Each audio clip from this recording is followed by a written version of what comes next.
Most of Burnaby remained undeveloped until the 1890s. It was a heavily forested area home to lakes and waterways and rolling hills that lay between the bustling riverfront city of New Westminster and the infant town of Vancouver. Long before the 1890s, because of the importance of linking the Fraser River to English Bay and Burrard Inlet, the Royal Engineers from England created major roads in and through the area. The early survey groups were led by Robert Burnaby, private secretary to Colonel Richard Clement Moody, commanding officer of the Columbia Detachment of the Royal Engineers.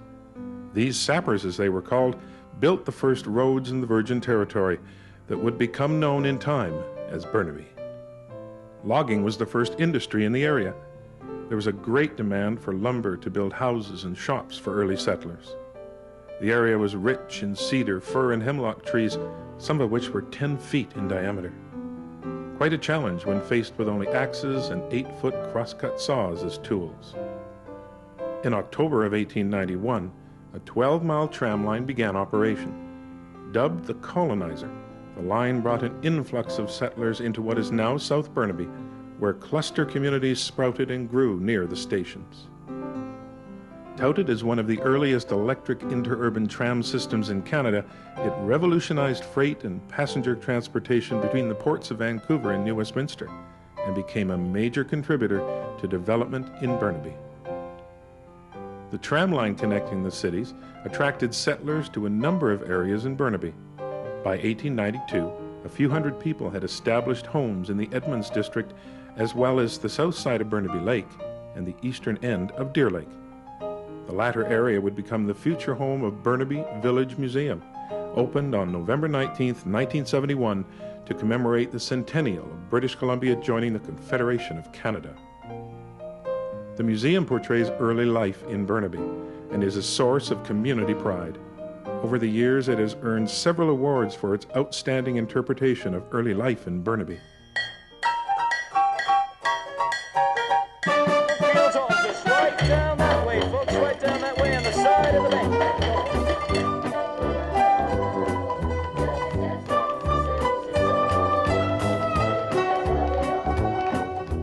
Nestled in 10 acres around Deer Lake, the Burnaby Village Museum and Carousel provides visitors an opportunity to step back in time and experience what life was like in Burnaby in the early 1920s.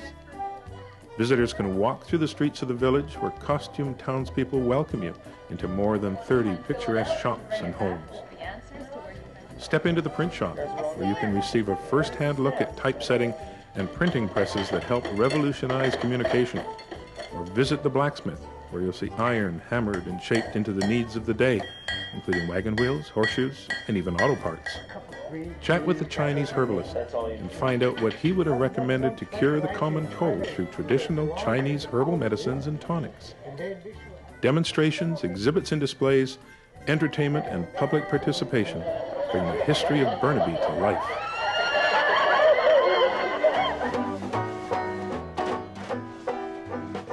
The museum represents in effect, a tram stop community, but it's a composite one. We didn't pick a specific one and recreate it. We've taken elements from all over Burnaby. So we have elements here from North Burnaby and South Burnaby, different areas. There's a mixture of original buildings and replica buildings. One house that was on the site, replica buildings that were built at the beginning, and historical buildings that, as they were threatened with Burnaby's expansion, and they were brought here to save them. Every year, more than 150,000 visitors step back in time.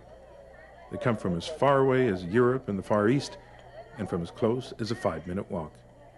With its comfortable and relaxed atmosphere, visitors can explore the museum with its village and carousel at their own pace, or just sit down, socialize, soak up the sun, and enjoy a midsummer picnic.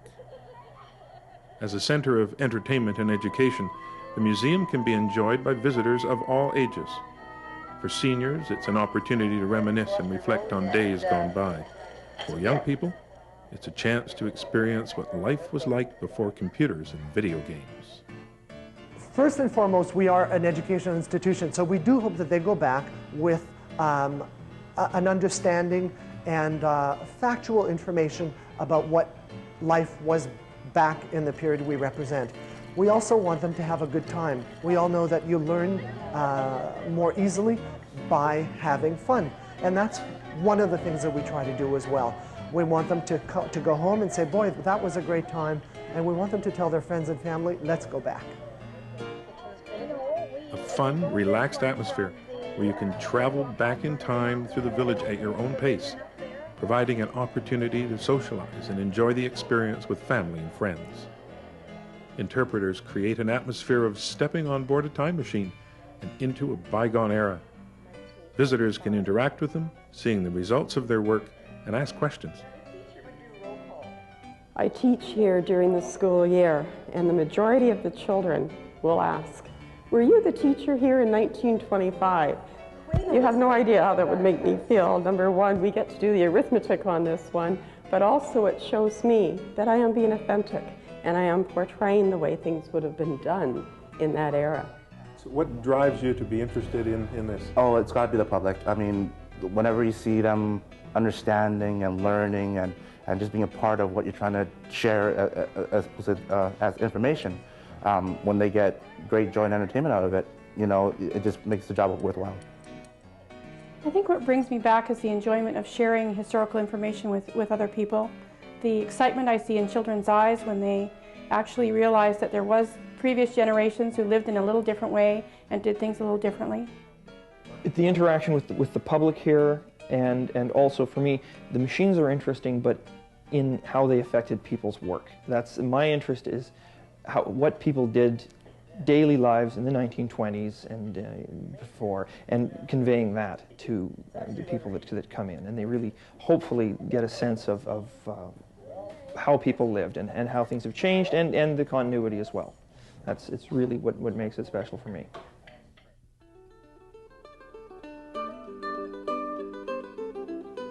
The Burnaby Village Museum is nestled in the heart of arts and heritage in Burnaby's Deer Lake Park.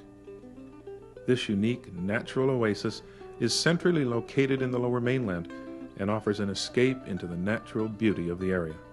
The rolling hills and marshlands around Deer Lake are home to Burnaby's arts and heritage complexes.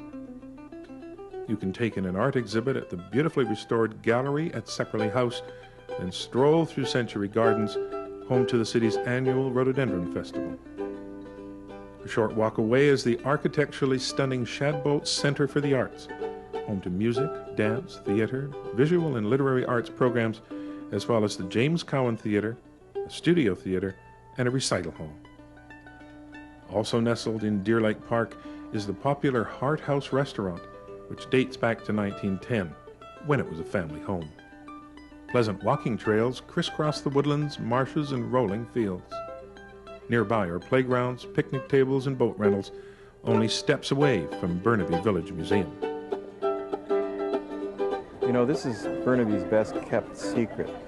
Here, this beautiful lake with the park that surrounds it in a protected area that has a variety of futures. I think the Deer Lake Park Management Plan really spelled that out recently when Council and Commission adopted the plan that preserves the environment, enhances recreation, allows for some cultural development as well. So there is Sepperly Mansion, one of our largest restored heritage homes on the hill, which houses Visual Arts Burnaby, our gallery services, its various outbuildings. There's the Shadbolt Center for the Arts, which has theaters in it and performing and presentation spaces and places to learn in all the arts disciplines. There's a museum, there's the beach, there's the trails, there's a restaurant called Hart House. It's a fabulous So there's an awful lot going on in one little place. Absolutely.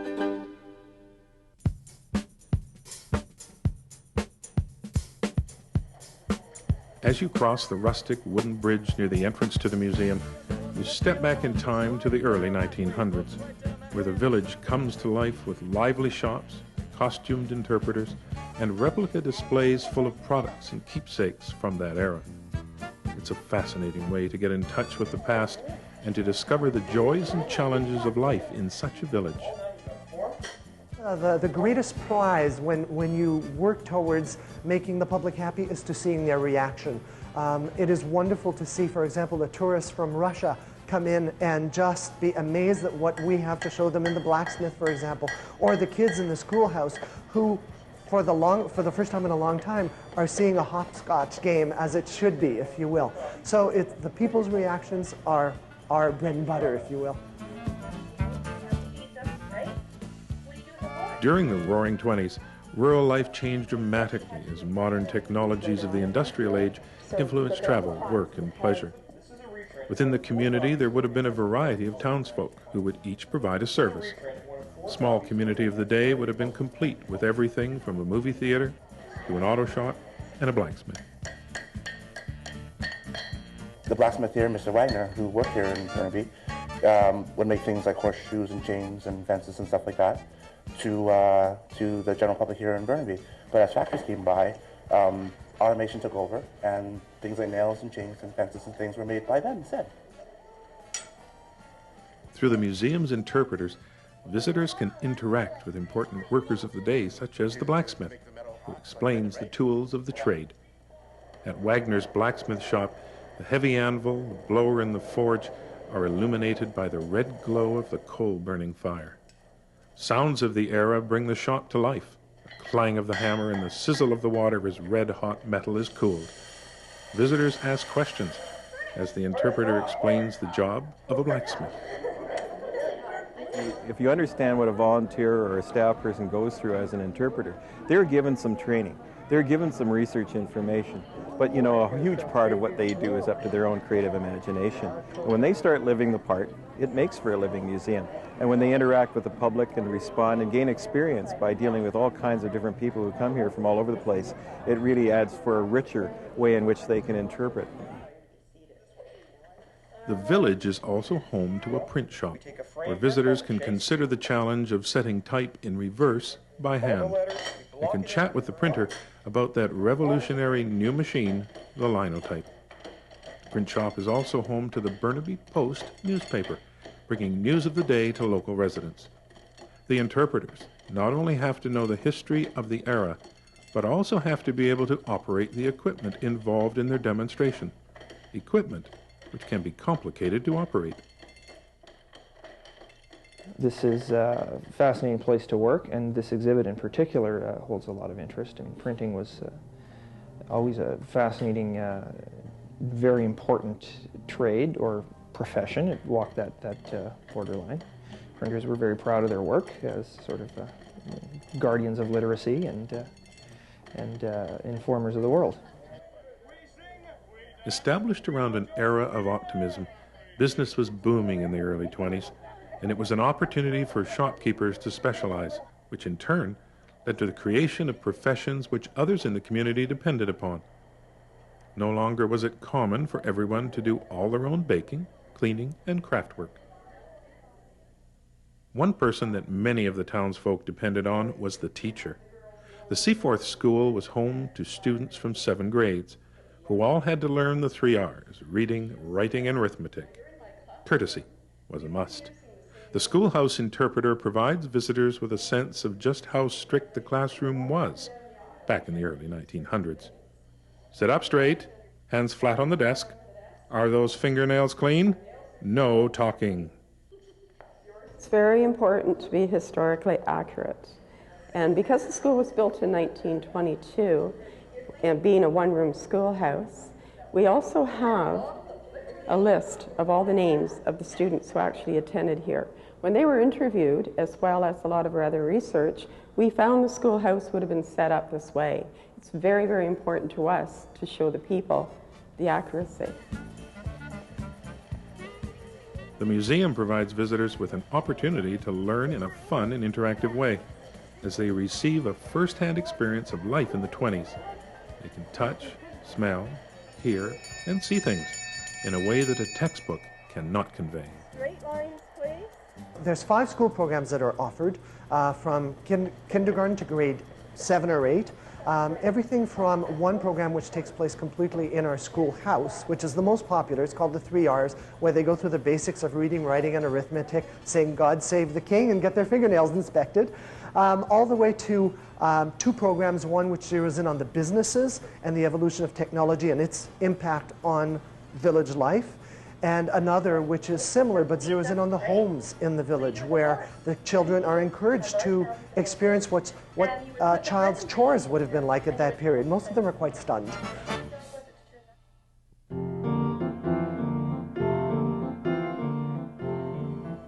To look at the beautiful 1912 C.W. Parker Carousel today, it is hard to believe that it was once slated to be broken up and sold at auction. Fortunately, a concerned group of Burnaby citizens banded together to form Friends of the Carousel. In 1993, after years of fundraising and rebuilding and thousands of volunteer hours spent sanding, carving, and painting all of the parts, the C.W. Parker Carousel number 119 was back in action. Today, thousands of visitors experience the thrill of an exciting spin on the carousel, guaranteed to bring a smile to any face. I come down here reasonably often and talk to people, and you see older people riding around, and they're going down memory lane because they can think of the times that they rode it at the P&E. And the younger children now, they're developing their memories. Many of them have never seen a carousel before. Of the original 4,000 to 6,000 which were available working carousels in North America, in the height of the carousel mania, 1890, 1925, there's less than about 150 now working carousels in North America. And of those, about 10 to 13 in Canada, mainly Eastern Canada. So this one is a jewel of the Lower Mainland. Hundreds of volunteers spent thousands of hours sanding, carving, and painting the wooden parts, and all of the mechanical parts, including gears and motor, were restored. Now young and old can enjoy the magical experience of whirling flight that millions have enjoyed since Carousel number 119 first came into use back in 1912. Many seniors visiting the carousel will remember back to the 30s and 40s, when the carousel was a major attraction at Happyland in Hastings Park in Vancouver. Spin on the carousel is a perfect way to step back in time. It's a satisfaction that we have preserved history and people are enjoying it, and there's a great satisfaction of seeing the younger people. School children come through here, 500 or 600 a day during the Heritage Christmas, and older people.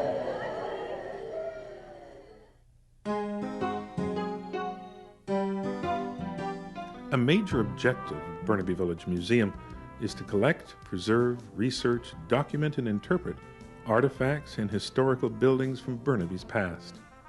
It is first and foremost a museum, and what visitors don't see is the huge collection of materials that have been cataloged, filed, and carefully preserved over the years, but are not yet on display. Yes, there's a lot of that behind-the-scenes work. For example, we have a warehouse full, plus the whole basement of the administration building is storage of the collection. So we're storing Burnaby's art collection, we're storing Burnaby's historical collection, and Burnaby's archives. They're all stored here. So that, of course, requires staff to maintain, take care of it, environmental controls, shelving systems to store it, that kind of thing. So there's a lot behind the scenes.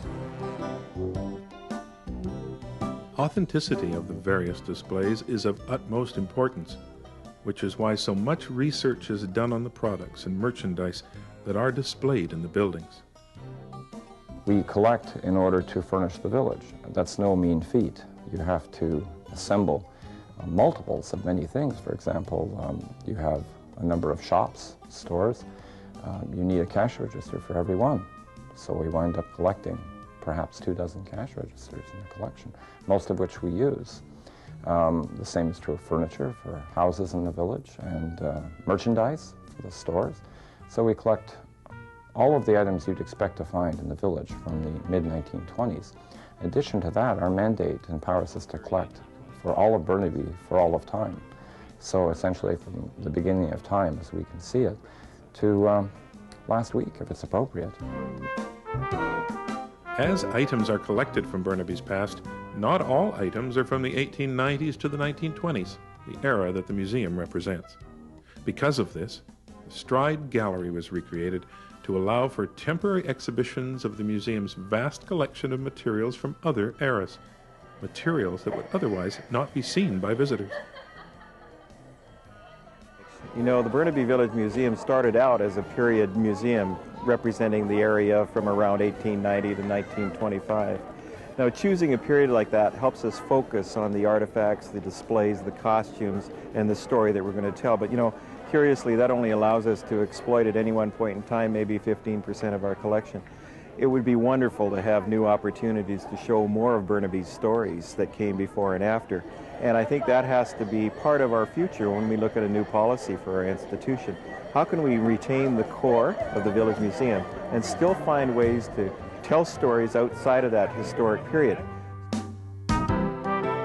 Throughout the museum, visitors can feel what life was like in turn of the 20th century Canada through the objects and products of the day. Authentic products like Kellogg's cereal, Nabob coffee, or the medicines of the day used in the pharmacy, or the tools of the trade used by the barber. Everything within the museum is true to life for that earlier time, but sometimes includes the use of replicas. We make fairly liberal use of replicas. That fits into the concern about preservation versus access. In some cases, it's not safe to put an original item out on display in questionable environmental conditions, for example, or close to where the public can reach them. So we use replicas. There's also the problem, of course, we are recreating 1920s shops, and we may get one tin of a particular product donated, but a shop, as you know, will have dozens, perhaps hundreds of a particular item. So that's where replication comes in. It is necessary and helps create that effect for the visitors.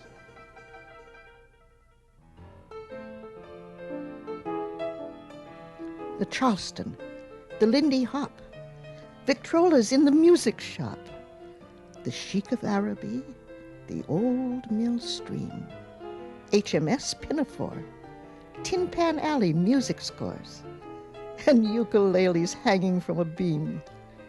The draft horse paws the hardwood floor. His ears are twitched back toward the man with the square and calloused hands. The forge glows cherry red to light the blacksmith's shack. His muscled arms are strong as iron bands. The conductor's dressed in black as we rattle down the track, past stumps and farms of early Burnaby. Blue lights arc and flicker, ozone smells and squeaking wicker. The conductor calls out, "Next stop, Jubilee!" Learn the 3 R's was the rule at the village one-room school, and commit immortal poems to memory. One teacher for all grades, a freckled girl with braids, inkwells, smells of chalk, a spelling bee. The 1920s barber shops had shaving mugs and razor strops, and talks of crops and sports and motor cars. And what boy could forget the risque Police Gazette, and smells of brilliantine and stale cigars. You should never miss a chance where the painted ponies prance to ride that Parker gilded carousel. For we have always found, as we circle round and round, that the old ride somehow casts a magic spell. The 1920s decade was unique, in many ways too subtle to be captured in a book. So if you'd like to go there, to relive those bygone days, then just stroll across the bridge at Deer Lake Brook.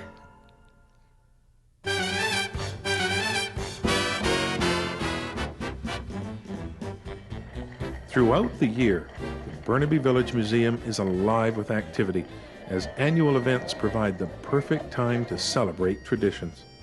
The museum is a gathering place for the community, highlighted during special occasions such as Easter weekend, Mother's Day, Queen Victoria's birthday, Dominion Day, Labor Day weekend, September's Fall Fair, and Heritage Christmas.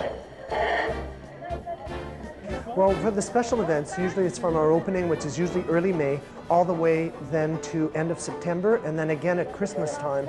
There are special weekends where we host community groups on site, or we will actually bring in entertainers or special events, historically correct, some less so, where we try to bring people to the past, to the period we represent. Opening day is soon followed by the festivities of Easter weekend. as spring arrives and flowers are in bloom.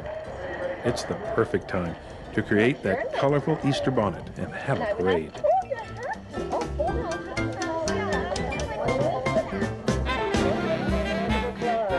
Easter weekend would not be complete without the Easter Bunny and other furry friends. There are also street entertainers, so be prepared to be part of the show.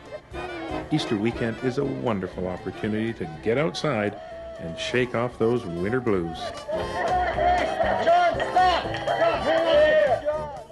Canada Day, historically known as Dominion Day, is the highlight of the year at the museum, as more than 8,000 visitors arrive to pay tribute as a community to Canada. Politicians are on hand, the band strikes up a tune, and the maple leaf is proudly on display. Soon it's time to share in the Dominion Day birthday cakes as the Union Jack and the maple leaf are shared amongst all the visitors.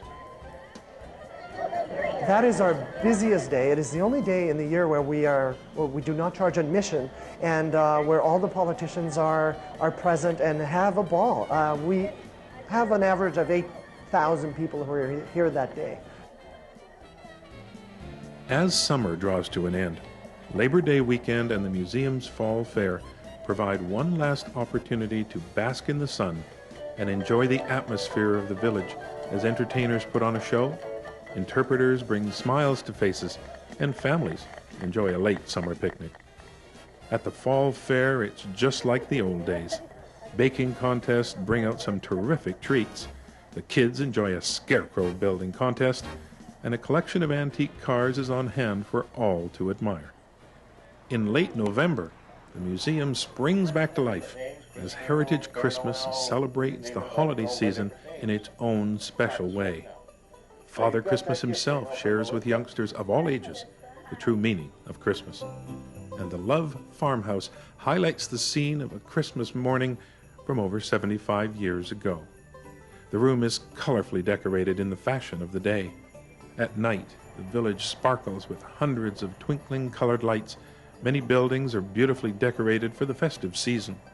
Christmas carolers, the scent of wood smoke, and the illuminated manger in the church create a magical experience.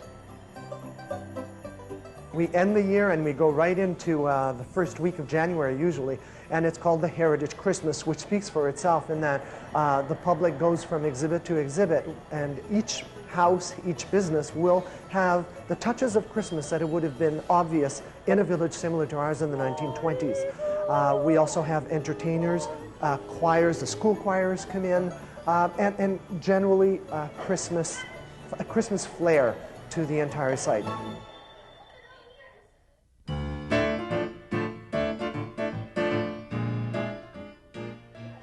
As you step across the rustic wooden bridge of the Burnaby Village Museum, you step back into a bygone era, to a time when life was simple yet exciting, when a sense of community was highlighted throughout the year, and when a smile on a face was an everyday occurrence. Why is it important for this kind of material to be available to the public? You know, I notice it more acutely on days like Canada Day.